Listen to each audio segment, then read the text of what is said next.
તલાવડી વિસ્તારમાં જૂની અદાવતની દાઝ રાખી યુવાન પર તલવાર વડે હુમલો કરનાર ઈસમને પોલીસે ગણતરીની કલાકોમાં ઝડપી લીધો હતો. બનાવ અંગેની પ્રાપ્ત વિગતો મુજબ વડવા તલાવડી વિસ્તારમાં જોગીની ડેરી પાસે રહેતા અને મજૂરી કામ કરતા સંજય ગોવિંદભાઈ પરમાર પર જૂની અદાવતની દાઝ રાખી નીરજ સોલંકી નામના શખ્સે સંજયને પાનમાવો ખાવાના બહાને બાઇક પર બેસાડી વિજય ટોકીઝ તરફ લઈ જઈ છરી વડે હુમલો કરી ગંભીર ઈજા પહોંચાડી હતી.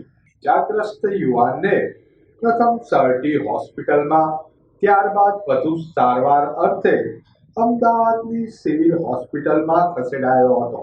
નિલંબાગ પોલીસે આ મામલે તપાસ હાથ ધરી ગુનામાં સંડોવાયેલા નીરજ સોલંકીને ઝડપી લઈ ધોરણસરની કાર્યવાહી હાથ ધરી હતી.